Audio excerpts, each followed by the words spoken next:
action. Right, lights, camera, action.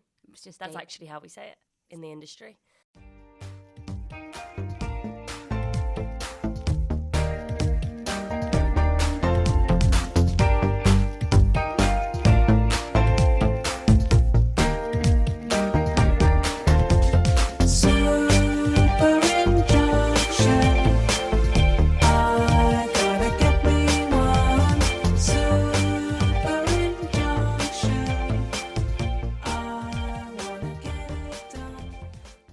Happy Valentine's Day. Yeah. You love Valentine's Day, don't you? I do. It's a special day. It's a special day for love. It's a special day for romance. I find Valentine's Day quite triggering. Yeah. I thought you might like this balloon. Sorry. That really hurt. Don't do that again. I actually mean that. Don't do that again. Okay. He's left me for a ghost, like an actual ghost. You know how some people don't believe in ghosts? Yeah. Well, it turns out we're all wrong. Yeah. And some people are sexually attracted to them.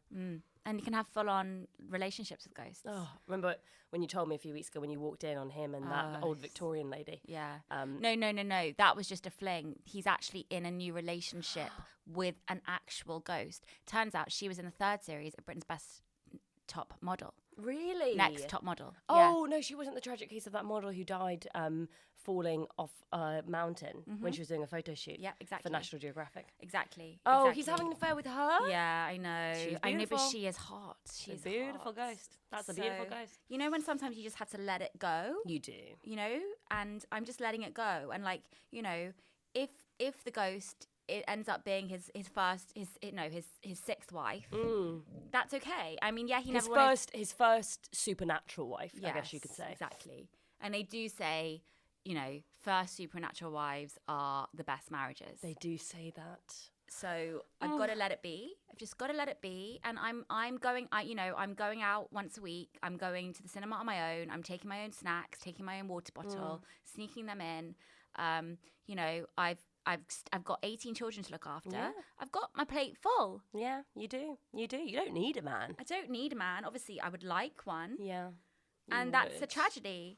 All I can think of is those people that are dressed as statues. And yes, that's Silverman. Yes. I mean, that is a brutal profession to get into. You know, I tried that course. And you did date that guy for a bit who did that by the river, the South Bank. And I thought that I was waiting for a date with my then boyfriend. Turns out I was waiting next to an actual statue for about 5 hours. I thought he was really in the zone. And I said, you didn't want to interrupt him? Brian. But after 5 hours, when he normally is able to come down from his poses, he's one of the most amazing posers you've ever seen. 5 hours is nothing for him. But this day, he was going to wait for 5 hours and then come down from the pose. Brian, I've been waiting for you. What is going on? I stayed there for another 2 hours thinking that he was actually in a deeper zone of concentration. Until I worked out, Brian had moved to a different country. Oh. This was a real statue that I was standing next to. Oh, no. So he's being a statue abroad. Yeah. He's following his dreams where they really take it seriously. Milan. Right. Tokyo. But we also are looking at other actors who have options. more of a deep sadness feel. It's true, because that's important. We need somebody with corpse eyes. Yeah. So we were thinking Mila Kunis. Mila Kunis. Miss Kucha. Yeah, because she's got that ability to be funny, because it is quite funny, isn't it? It's so silly. funny. It's silly. She's buried herself. This is in its bones, this is a comedy. Yeah. In its bones, this is a comedy. And she's able to be funny. She's got that kind of Meg from Family Guy voice. She'd be quite young in this. She'd be playing, obviously, quite a young... I don't know how old Mila is, but... she's in her 50s. She's in her 50s, so she'd be playing, late 30s, I would say. Yes. And, she's it's quite early to be giving up, but she is. And she's in the coffin. And I can just see a close-up on Mila's face. With those big sunken eyes. And she did play that crack addict recently. Did you see that Netflix thing? And she was Yes. absolutely brilliant. What I love about Mila, she's not afraid to look like shit. No. She gets her hands dirty. Yeah. And that's what we're looking for, because we need somebody that's willing to get down and mucky with and this role. Also, I do feel like I need to meet Ashton Kutcher in my life. And if we were on set, he would probably bring the kids. Yeah. We'd probably have a nice coffee. Yeah. like I'm not saying anything romantic would go on, but we would definitely be like, I mean, I'm friends. feeling some throuple energy potentially. That would be fun. Or maybe even, we could all join forces and sort of become a supergroup. Yeah, exactly. It would be a strategic casting choice because I also want access to her life. Yes. But I'm not saying casting directors do that. But we're saying don't be afraid of not doing that. Yeah. Or doing it. Don't be afraid of doing it. Because we're here to shed light on this industry. Exactly. We're because here to break barriers. We're telling you the truth. I'm sorry, but, we have seen a number of casting directors on Hampstead Heath with famous actors. Yeah. And they're not, how did that happen? They didn't just bump into each other. They became friends. It's fucking huge, Hampstead Heath. They didn't just bump into each other on one of the little lanes. They met up. They had shared that location. Exactly. They dropped a pin. And maybe this is a source of business for me because I have never become BFFs with a casting director. And who are we now becoming? Casting directors. And who's your BFF? You. Me. Yeah. But I would like it to be Ashton Kutcher. Do you know what I mean? Yeah. Zoe Kravitz, potentially, if we want to go in a different direction. Exactly. And she's so little, Zoe. She'd fit in that coffin real nice. We'd probably have to get a small one made. Exactly. It'd be quite roomy. It could be a teenager coffin. It would almost be like an Airbnb for her. Yeah. I mean, she'd probably be able to... That could be her trailer, to be honest. Yeah. That would help the production cut costs. Yeah. Because we would just be able to double up that coffin as a trailer for Zoe. And she does have that sad energy, doesn't she? She does have sad energy because I don't she's so think beautiful. she's ever smiled. Oh, she's never smiled. And that would be very useful for this role. Yeah. Because we would have exclusive first look at Zoe Kravitz's smile. Yeah, exactly. It would be just in this production. Nobody's ever seen it. So yeah. it And would I be a draw. am going to steal her tattoos on her arm, and it would be nice to see them up close. It would be nice to see them up close just so that you have a nice sort of original blueprint to work from. Also, I could photocopy her arm, and I think she'd be cool with that. Miss Kravitz has she has a ghostly energy to her, which I think could be useful for this role. Do you know who she would have been great at playing? Who? Wednesday. Absolutely. She would have been a brilliant Wednesday. She would have been a perfect Wednesday. So Miss Kravitz is a strong contender, but we don't want this role to be... like I said, it's a comedy in its bones. So she is coming to the audition at Spotlight. She's very excited. And what we told her specifically out of all the other candidates is to bring some party tricks. So I've suggested juggling. I've suggested... the Diablo. I don't know if you know what a Diablo is. It's a sort of wooden contraption that you balance between two strings. And you see a lot of street performers doing it. And it's about whipping it as fast as you can. And the thing is with Diablo, you really, really have to, you have to have very strong arms. But you also have to have a strong tempo and a strong sense of comedy. So I think if Miss Kravitz can come in and impress us with her Diablo... She's going to have to do some upper body, bicep training. Oh, she looks like she's got a strong arm. I feel like she's doing kickboxing. Yeah. Because I think that's the energy that she gives off. So what's her challenge is to come in and make us laugh. Yes, exactly. And we've told her that we will take her to M&M World. Because she loves it. You wouldn't think it because she's so tiny, but she actually M&Ms. survives on peanut M&Ms. In fact, this is one of her stipulations. So this is the issue, and this is something that we've had to navigate, and we're glad to tell you to make this less shadowy and less scary. But when you're working with celebrities, they tend to come with rules. It's in their contracts. There are certain stipulations, and with Miss Kravitz, you have to have multiple bowls of M&Ms around the room. She gets very distressed if she comes into a room and there are no M&Ms. And they obviously have to be in particular groups of colours. Organised by colours. Yeah. Yellow and green. If they even touch in the same bowl, she's out there. And she doesn't like the blue ones. So that's that is one of the challenges of trying to work with these stars. But in a way, we see ourselves as sort of exotic animal, like a lion tamer. You have to have certain skills. That point, we are going to live stream us taking Zoe round M&M World. She's so excited. We're so excited. And it's so fun because instead of having to bring security, we are just going to dress her up as a child because she's so small. So we've got a big hat with a whirly top, one of those... hats that has a whizzing whirly top on the top. We're giving her a big lollipop, and we're taking her around in a little tricycle. And people are just going to think that she's our adopted child. Yeah. I think that it would be nice to see how many M&Ms she can stuff in her mouth. You know? I'm excited to see that. She's going to go wild at those M&M dispensers because they're all organised by colour as well. And then obviously we're going to have to transport her back to Heathrow. Yes. If she doesn't get the part. If she doesn't get the part, and it might be awkward, but the fact is we'll have made a friendship along the way. Exactly. And hopefully she will bring Channing Tatum. We have, we do moonlight sometimes, intimacy coordinators. Of course. And it's a job that I love and hate. Yes. And I go in fully head to toe lubed.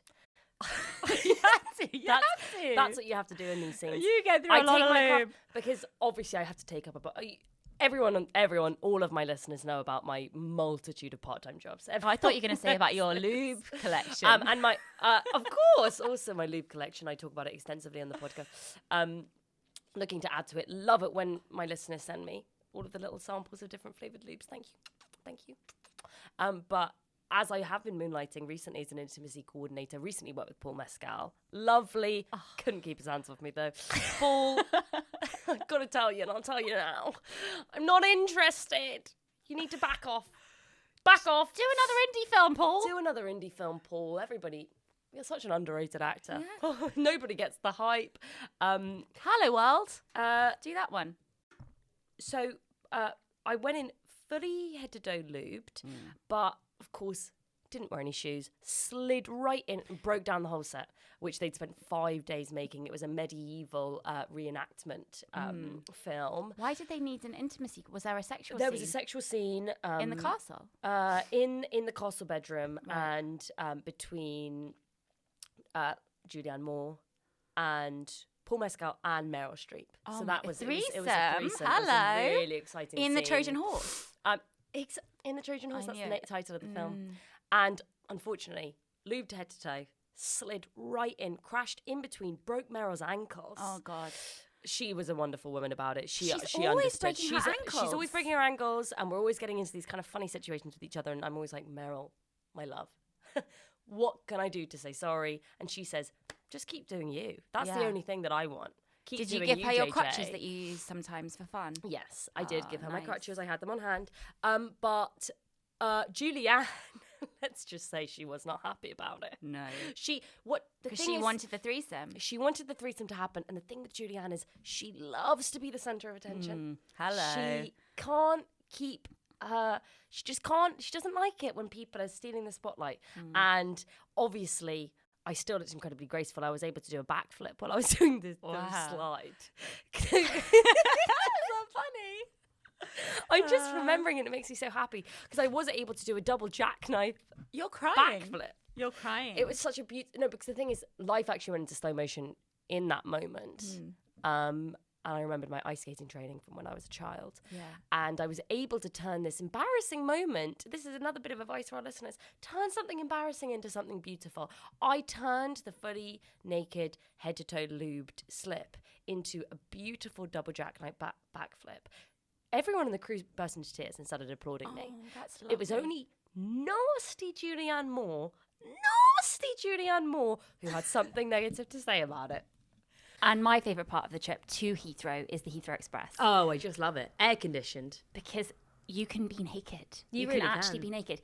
If you just go into a specific carriage on the Heathrow Express, everybody is fucking naked. It's true. It's like it's a nudist community that's formed on the Heathrow Express line. And it's sort of like, they've got a Facebook page now. It's similar to like a life drawing class. You know, it's a drop-in type of thing. Who's going to be there on Tuesday? I'm going to be around the hours between 8 a.m. and 4 p.m. No, it's always the really early slots. Oh, yeah. It's the first Heathrow Express. That is when you can expect to find your nudist community on carriage B normally. Yeah. And they all have a Pret croissant ready. It's really nice. It's a safe space in there. I feel connected to humankind. It's funny, and the thing is, that's what's so nice as well, because you can get on ship, on board, and you see all of these wonderful bodies and wiggly willies and boobs and bums and everyone vaginas and arms up in the air, jiggling bingo wing, eating their croissants, and everyone's eating their croissants, and we're all looking at each other, and there's no sexuality to it, although a little bit when people look at me because they find it difficult. I mean, it's difficult for me to be nude in an area and for people to not sexualize me. With you, your hair covers much of your I'm basically dressed. body that she's basically dressed. It's sort of a bit of a cheat. But also what I love is that people open their suitcases, because obviously everyone's got a suitcase ready because they're going abroad. It's their last kind of nudist thing before they're going to go to Heathrow. And we all change clothes. And we do a little swap. So I got this little shirt jacket. As you can see, it doesn't quite fit me. And Bess got this lovely top that says OnlyFans. Who knows what that is? So, but we still have to find funding for our original. We're not calling it a crime, are we? It's a crocumentary. It's a crocumentary. Yeah, it's a crime documentary about the unbelievably under-focused on, underrepresented, undercared about topic of desperate actresses. Desperate actresses. They need a channel. They need our help. And we are telling that story with honesty and with precision. So each episode follows a few actresses, a handful. We've had to change their names. For privacy reasons and for safety reasons. Yeah. We've had to change their names. So we have Tilly, Billy, Millie, Silly, Molly, Luli, Dolly, Fofali, Billy. Did you say Billy? I said Billy, but Billy too. Billy too. Not And- Billy Piper. Not Billy Piper. Not Billy. Billy doesn't need any help doesn't from need us. us. She She is doesn't need us. soaring with the stars. Yeah, she's fine. But some of these actresses have been through some of the most traumatic things that you can imagine. We have one actress, Fofali, star of episode 2, who has been speaking in a rural Irish accent for the last 7 years. She can't get out of it. She can't get out of it. She was told by a director, you need to be speaking in an Irish accent for this audition. And she, as a method actress, started to prepare. Was speaking in an Irish accent all week. Director pushed the audition back by a week, then by another week, then by a few months. This woman has been living her life as a rural Irish woman, and she's not been able to slip out of it since. Mm-hmm. Can you imagine? Her friends don't trust her anymore. Her friends don't trust her anymore because every time she's talking to them, it's like this. I'm from the Irish land. And there's nothing wrong with being from the Irish land, but when you aren't, you're from Barnes. Yeah. And your friends suddenly just don't trust you. They think, okay, she's slightly crazy. Yeah. And she's not crazy. She's an actress. She's not crazy. She's an actress. She just wanted that part that now has stalled. The film's not getting made. No. Yeah, so she's episode 2. But then we've got a lovely girl called Molly in episode 3, who similarly, she had to learn the waltz for one scene in a big Hollywood film. And she trained. She had an experience with a choreographer. We're not going to name names. The choreographer was vicious to her. Yes. This is a shocking story. You guys aren't going to believe this. I don't think we can even go into it, but the choreographer basically made this girl believe that she could not dance. Yes. He chopped off her ponytail. He said, you don't have that kind of ponytail doing a waltz. She got waltz ankle. She got it's funny because she did look silly. Yeah. She did look a bit silly and we couldn't laugh when we were speaking to her. But she waltzed so much that she started kind of limping on one side, but very gracefully. And the choreographer basically just, I don't know, they had a strange relationship, didn't they? And I think she was taken advantage of in regards to waltzing. Absolutely. They didn't fuck. No. No. She doesn't fuck anyone. No. She can't anymore. No, because she's a of monk. The waltz. Oh, yeah. And so she's left the profession. She's left the profession because that waltzing experience, like she'd never had anything in her head apart from waltz music. I don't know what that classical music is called. Da, da, da, da. Yeah, that's that it. like that. Yeah. Don't sing again. And so she's now had to leave the profession, and she's become extremely religious, and she's in a silent retreat somewhere. Yeah.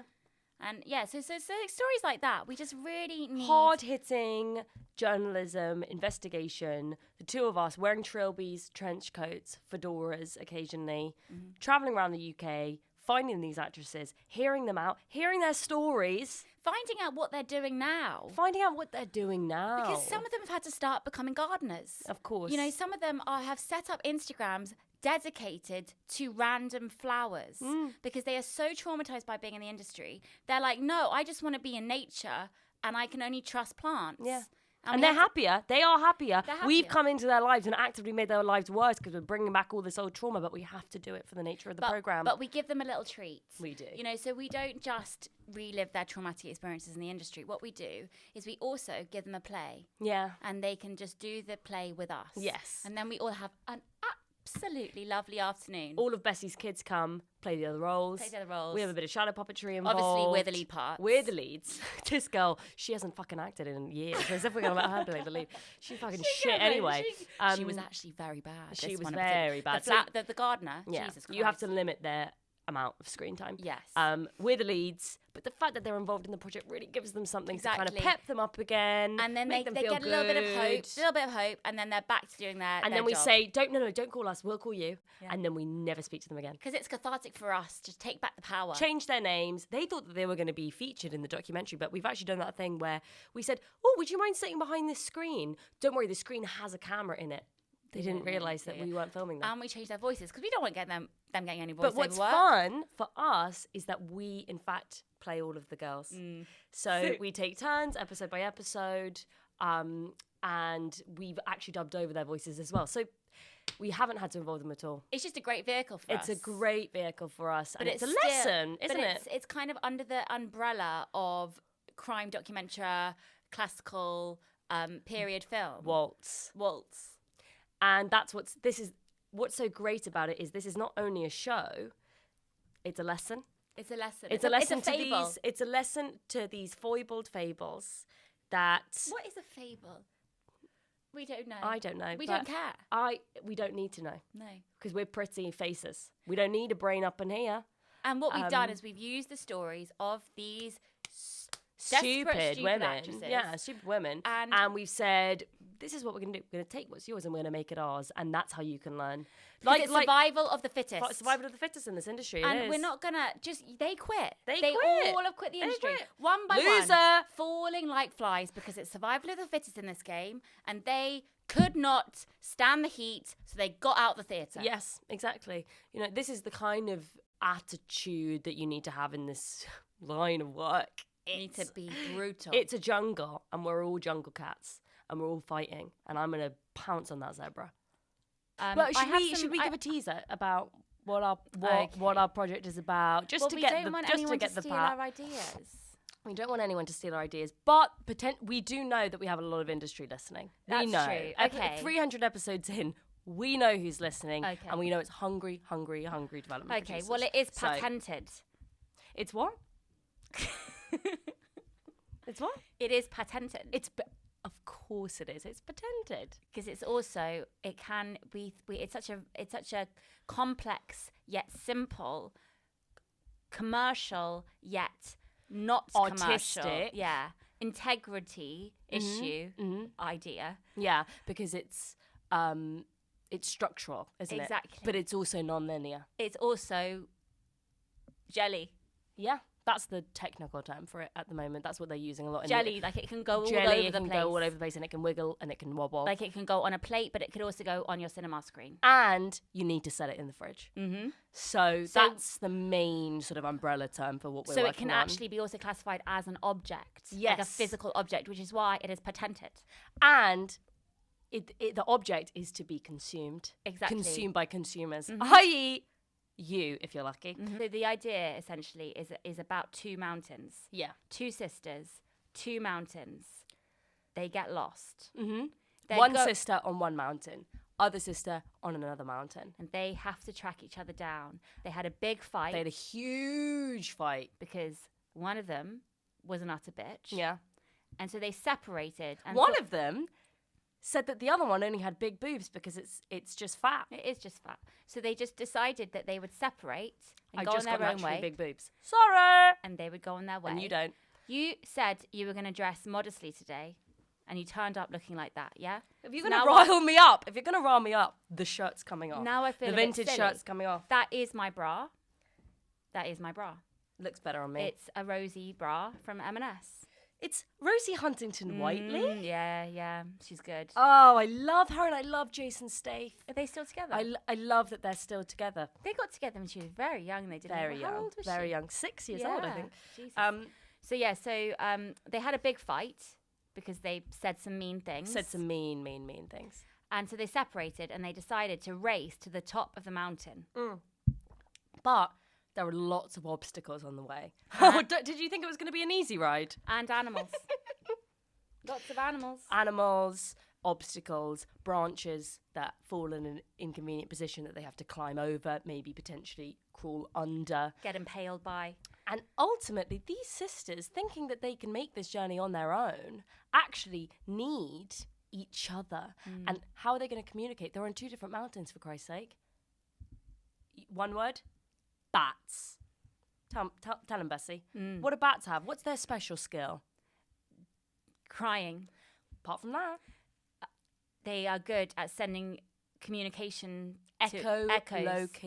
Echolocation. So these 2 girls, bat girls, if you will, bat girls, big batty gals, they essentially start to communicate like bats across these 2 mountains and develop this skill that they never knew that they had. And when they find their way to the top of the mountain and see each other for the first time, oh, it's an emotional roller coaster like you wouldn't believe. They both lost 3 stone. Exactly. So it's also like a weight loss. It's also like a fitness video. Yeah. That's the amazing thing, because it's when you move your arms like a bat as well, which you have to do in order to perform the echolocation. You're gonna get Davina McCall level toned arms. And so it's a story of the sisters coming back together. It's uplifting, it's funny, it's physical, it's weird, but it's also, there's so many business opportunities with this idea. So many levels. We can sell merchandise. They can go on walking tours where they're going up the mountains. Movie tours where we filmed it. Cuddy toy bats. Cuddy toy bats, cuddy toy sisters. Real bats. We could get real bats. bats. Every time you buy the film, like say on Amazon Prime or A something. bat just flies through your window. Just comes through your window. And most importantly, the fitness video, which, as I've already dropped the hint, is we're in talks with Davina currently. And it's no hike. It's not just a normal hike, this. she is going to crush it as well. She's going to crush that fitness video. Well, we're in talks with her to play our mother, aren't we? Yeah, I mean, everyone's always said the resemblance is uncanny with us. So it's very exciting. Oh, I forgot to tell you something that I think you're going to really like. Really? Yeah, I do. So you know how we like nuts? Yes. So I put in a formal complaint you'll be glad to know, to M&S. Why do you think I've complained? Because the tin of almonds isn't salty enough. It's not salted. Very close. Guess what else would I have complained about? Should I just give you a clue? Walnuts being off. No, the tin's up there. What do you think I complained about? Too many hazelnuts. Very close. I feel like I'm very close. Too many hazelnuts. That's 50% hazelnuts. I should have complained. The M&S round tin, roasted and salted mixture of nuts. You got to be fucking kidding so what me. isn't That's there enough of? 50% hazelnuts. What isn't there enough of? Pecans. Thank you. I knew it was going to be pecans. Yeah. So I put in a formal complaint. Did you? Yeah. And I've got a meeting with the M&S boss next week. Bessie, I'm so proud Isn't of that you. good? I think I've got to finally just do something political. You got to do the work. You do have to do the work in this Yeah. day and age. Don't sit back and sit on the sidelines. You have to actually fight for the issues that you care about. Well, it's just discriminancy It is discriminatory. against pecans. It is against pecans. And pecans are the most, what are they? Rich with vitamin E. Nutritious nuts. They are the most nutritious nut because of zinc. because of the zinc. So Oh, I'm finally doing something with my career, I think. I'm so proud of you. Yeah. Thank you. I thought Good you would for like that. you. This is about us. This is about the underlings. This is about the real people in the real world. Yeah. And that's why we're doing real theatre based on real movies. So just to be clear, what is AI? So, I don't know. Yeah. But I know that it's a big issue. And we know that we know something about it. It's I think we definitely- got it right in the ballpark. Definitely. Right, We're yeah, in the yeah, ballpark. yeah. It's something to do with computers. Yeah. And Robots. Elon Musk, I think. Yeah. Maybe Elon Musk is like the king AI. Well, he is AI. Oh. And that's been proven. No, he right. is just a robotic hologram. He's not a real man. Yeah. So and so are his like children. His children are actually they're laptops. So those mini little laptops. Oh wow. Yeah. Wow.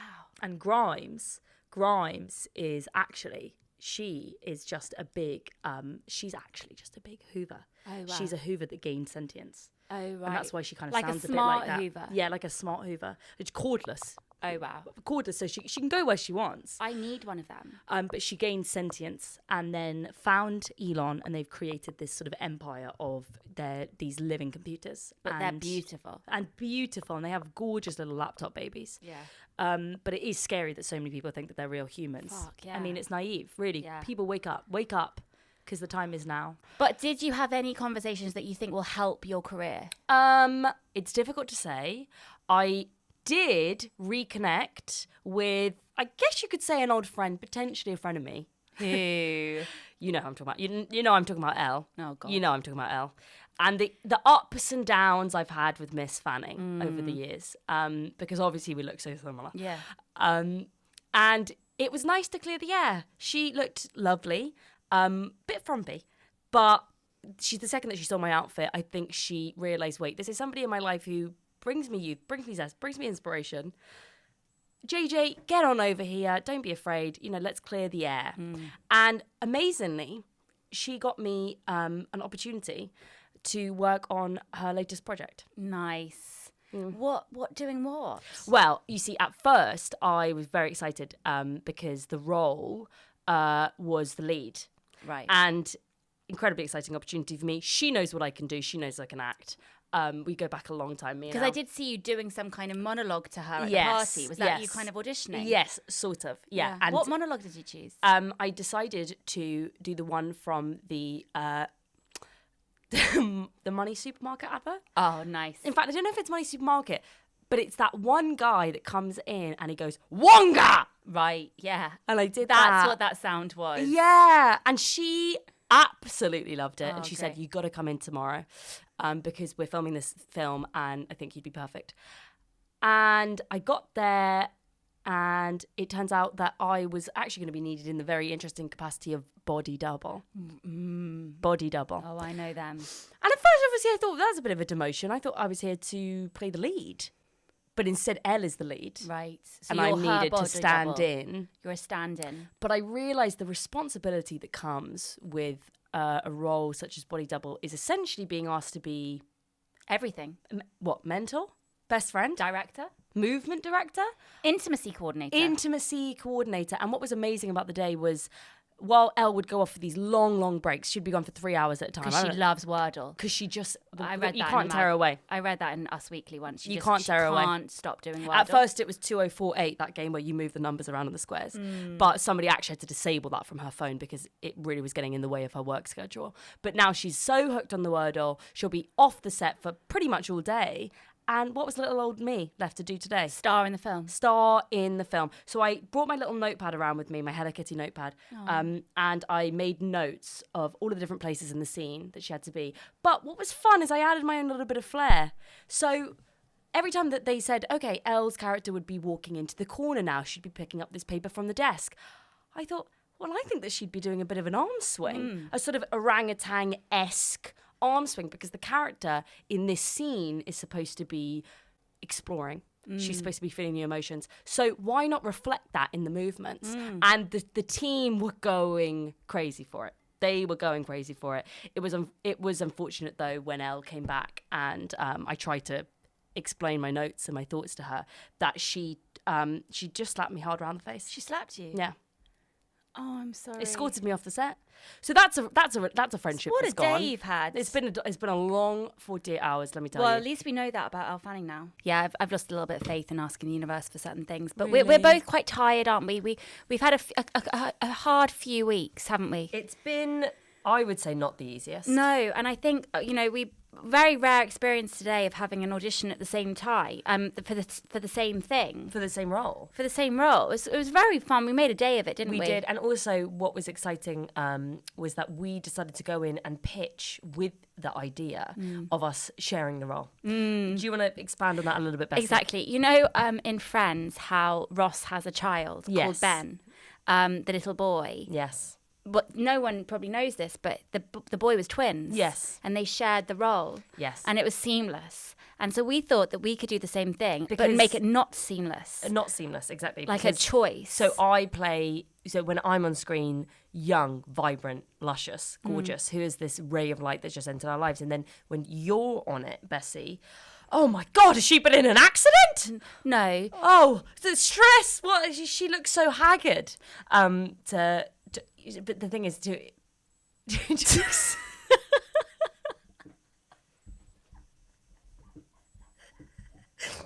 But we got in there, and casting officers tend to have a sort of uncomfortable sofa to this is actually a tactic that they use. You can read it in the book, The Art of Casting.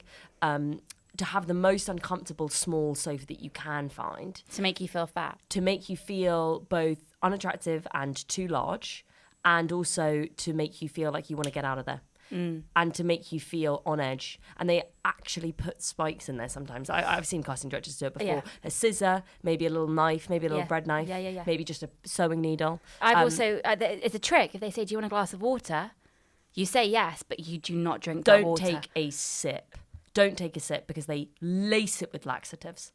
They want to fuck you up. They want to fuck you up. They want to see you embarrassed because that's the type of actor that they need. Somebody that can cope with having intense stomach cramps because they might soil themselves in an audition. They want to So embarrass you. And they say, don't go to the toilet, please. They say, don't go to the toilet, please. And then they put a big sign saying, if you do anything in here, we will hear it in the room.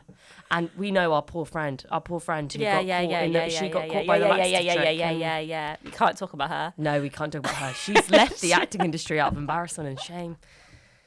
She fell for the laxative water trick, let me tell you. I shouldn't laugh, but it's just the funniest. Oh, you shouldn't laugh. But so we saw this incredibly famous actress lying on the sofa. We saw Snoring. Mrs. Green Dress. I think you know who we're talking about. Mrs. Really?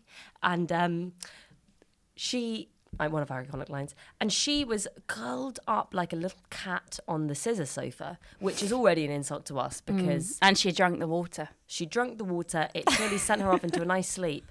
And the fact that this was her attitude of just complete careless abandon, that she hadn't prepared. No. In fact, we could tell that she was shouting in her sleep, wasn't she, Bessie? She had night terrors. She did clearly She have was night so terrors. relaxed about auditioning, she had accidentally got herself into the dangerous zone of sleep. Oh, in the terror zone. She had night terrors like my toddlers do. Yeah. And she was shouting out all sorts of random things, industry terms, you know, Industry like, stop that grip, Action.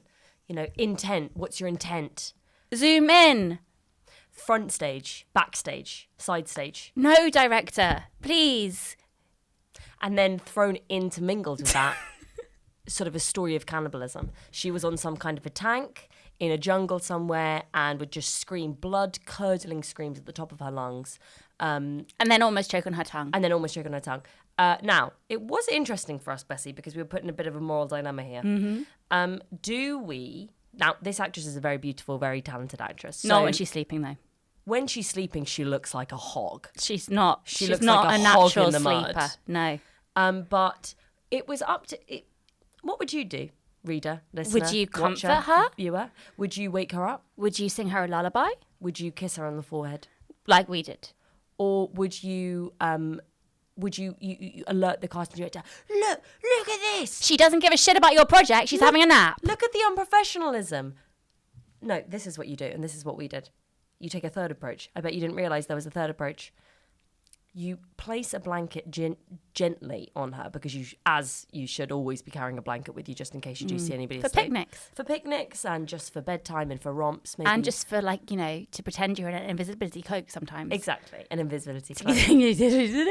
Yeah, nice vocal warm up. So we tenderly placed this blanket on her shoulders, and immediately you could see the relaxation wash over her face. Are you okay? Just looking at my reflection. I feel a bit silly in my mask. I'm sorry. Do I look No, silly? you actually put it off. Thank you. You look very cool, Batgirl. But I'm just going to take mine off just because, you know, it rubs on my glasses and That's I've been fine. wearing contacts all day for my, you know, superhero roles. So Yes. just going to put that I mask understand. down. Thank you. Go on. Gently placed the blanket on her shoulders, didn't we? And she let out some gas. She had a bit of- had taken that laxative. She had a bit of tummy trouble, and it was quite loud.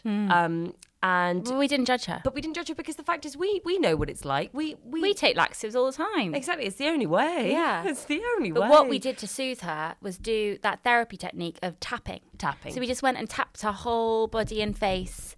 Just tap, tap, tap, tap, tap, tap, tap, tap, tap. Just to give her a nice, like, just to tone the night terrors down. She clearly was under a lot of pressure from something in her home life, something in her personal life. We don't know. She had had some industry trauma, like we have. But what was also great is when the casting director then came out, called her name, all we had to do was just gently tug that blanket over her face, softly roll her off the sofa. In like some sort of a pillow log thing, because she's very thin, very, very thin. So She's hollow. very easy to carry in a blanket and to make it look like you're just holding a big rug. I don't think she can be more than 2 stone. No, I don't think so. Honestly, I felt like I was carrying a bag of air, and then just softly rolled her under the sofa. And now she's still there.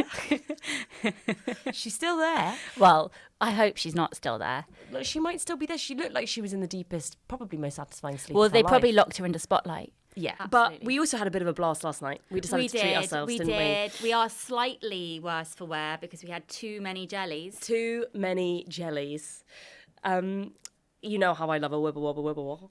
Yeah, I mean, we went to Bafta. We went to. It's not the BAFTAs. No, but the funny thing is our invites did get lost in the post. Yeah. Which has happened before. It seems to happen every year. Bafta, get it sorted out. But it's okay because we bulk bought a number of tickets, so we had a whole row to ourselves. Because a lot of the laymen listening won't realise that as a public member of the public, you are entitled to buy a ticket to any BAFTA event, any British broadcasting news event, as an audience member.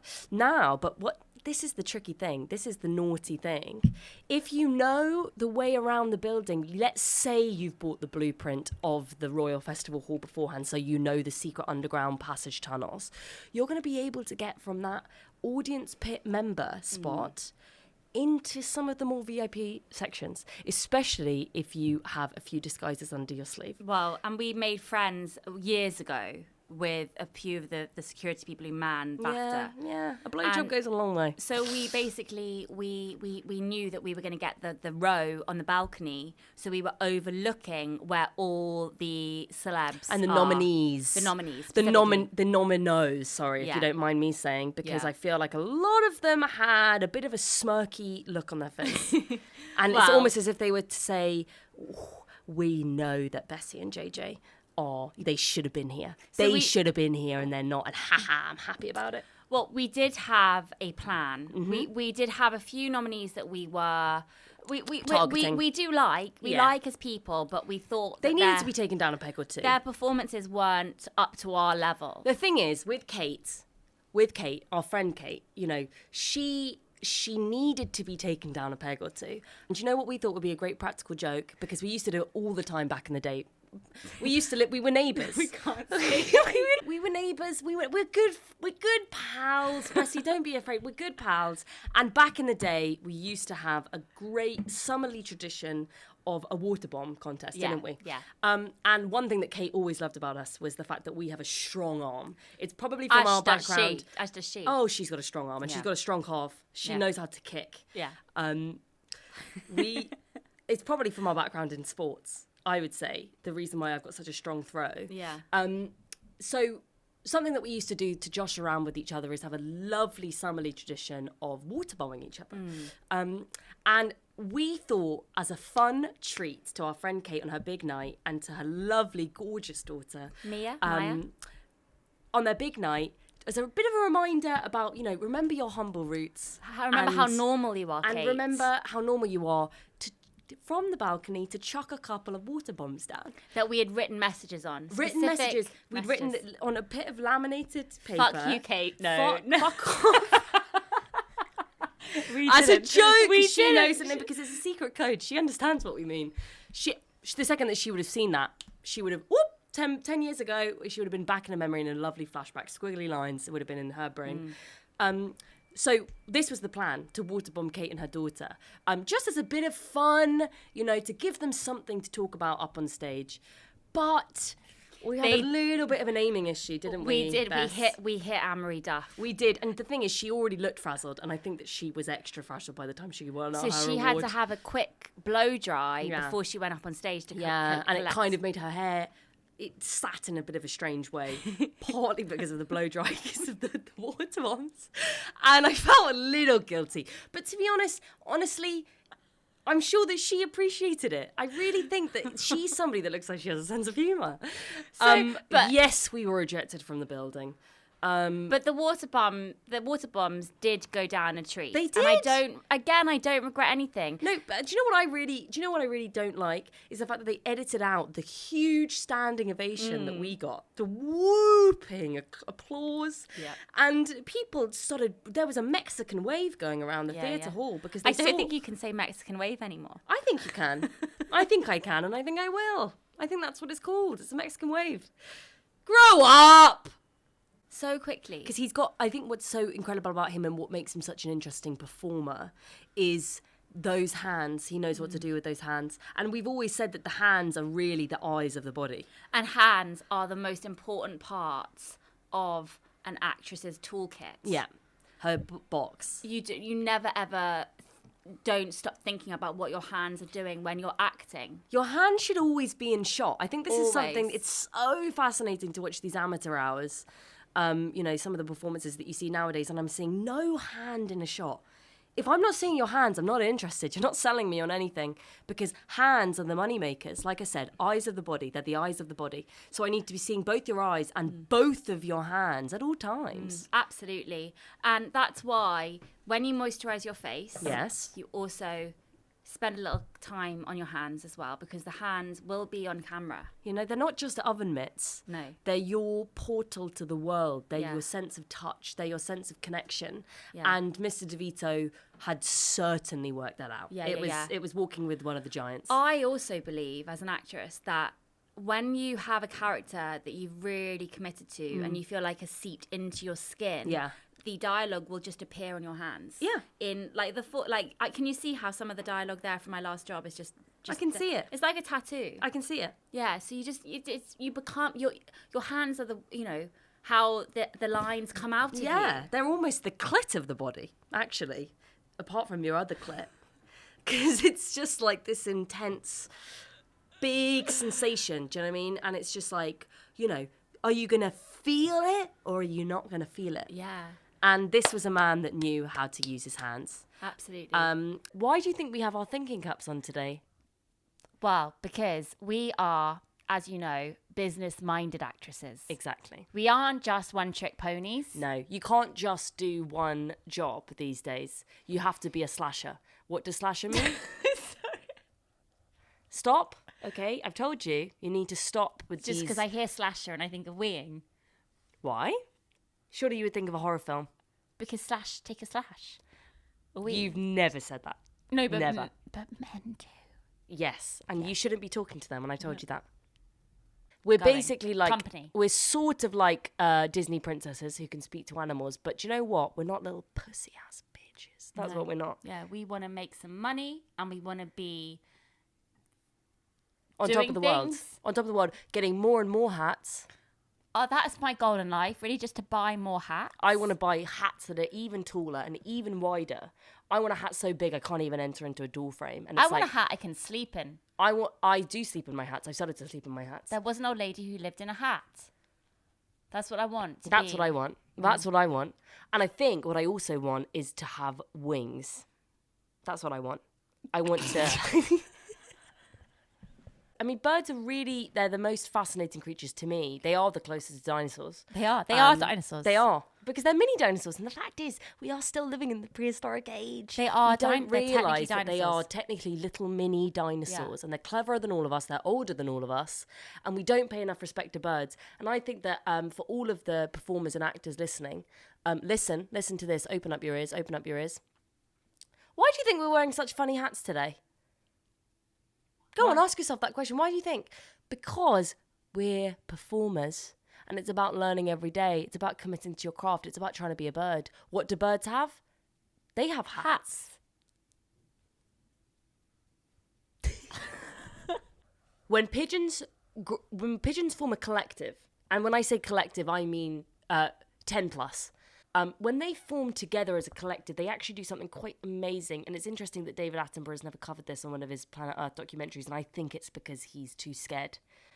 I think it's because he's too scared to reveal this incredible thing that pigeons do, because it could take us all over. They're scared about AI. Sorry, guys, I'm scared about pigeons. But they lock their tails together. It's sort of like a rat king. I don't know if you know what a rat king is, do you, Bess? Do pigeons have tails? So they do. They do. Secret tails. Secret tails. I don't know if you've heard of a rat king. A rat king is when a group of rats, their tails get twisted and knotted together, and it forms a sort of supernova, and the rat tails connect together, and it forms a sort of super rat. Now, they do die. They do die because they can't get out of the rat king. But what's amazing about pigeons is they can. They have these secret tails, very long, bright red, and they all form together. They form a sort of herd, and then they form this sort of supernova with their tails, and they fucking attack the dog. They bite the shit out of it. Even though they don't have teeth, they just have their little beaks.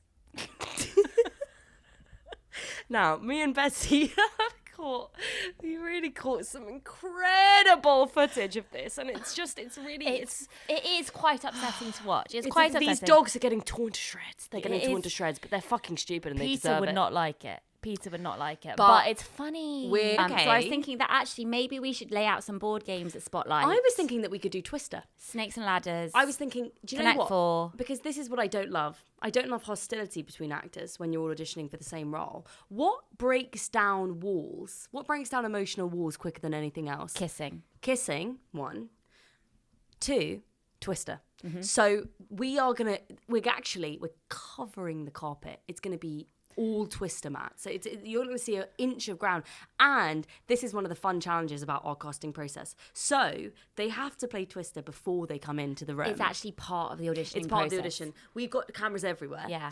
And it's about how well they interact with each other. It's about humility. It's about physical flexibility. But it's also about how natural you are. Because if you're like immediately walking in, like twistering in, and being quite vocal about how good you are at Twister, we don't want that. We want humility. We want somebody that's not smug about their Twister abilities. I actually want someone. I want the actors to come in and to be terrified of the Twister mat. Yeah, I want them to be worried about how flexible they are. But I also want them, by the time that they've progressed from first Twister mat, as you come in the doorway, all the way up the stairs, 3 flights of stairs, Twister every step. Mm-hmm. Okay, this is not going to be easy. By the time that they get to our door and they're at our feet, and they have to kiss our shoes, that's a requirement. And like kiss us with tongues. And kiss us on the lips. With tongues, yeah. We told you this is European. Yeah. We want them to have progressed, and we want them to feel open up and flexible in a way they haven't been before. And they've had such a physically draining process of getting to this room. I mean, they're broken down. This is what RADA does to you. We're doing the 3 years of RADA in one day. Yeah, exactly. If they're not injured before they do their first line in their audition room, they have not given us enough of themselves. No. Otherwise, why are you here, John? Why are you here, Justin? Why are you here, Mila? Why are you here, Zoe? Why are you here, Miriam? Why are you here, Martine? Yeah. So, and if they aren't also kind of being quite we want it to be an atmosphere in the waiting room. If they are going to bump into each other, if they are going to do the actor trick of hanging around so they see who else is auditioning, if they are going to be there in the same room together, we do want them to be like either like incredibly close, and having like incredibly deep conversations, crying, almost like a therapy. Yeah, as they're like twisted, their bodies are twisted around each other, and they're like breathing into each other's necks, and they can smell, you know, each other's perfumes and BO, and like they can see the grease in each other's hair. Or I want them to be shouting at each other. Or having full-on fights. Like physical fights. Because we promote and we encourage an environment of expression. And being human. And because if you aren't human, you cannot act. Yes. So, it's a very exciting project. Now, this is the thing. Ever since word of this project got out, and it's become the talk of the town, everyone is trying to get into our rooms. Everyone's trying to get into the big Twister Spotlight sessions, but we've booked out the whole building. You're not going to get in. No. You had to have a special passcode. I'm worried about Chris O'Dowd turning up because he's been emailing me, and I know that he's caught wind of this project, but he's not right for it. And I like him. I do like him, but he's not right for this. No, but the thing is, he is right for it, but we don't want him. No, not after last time. No, not after last time.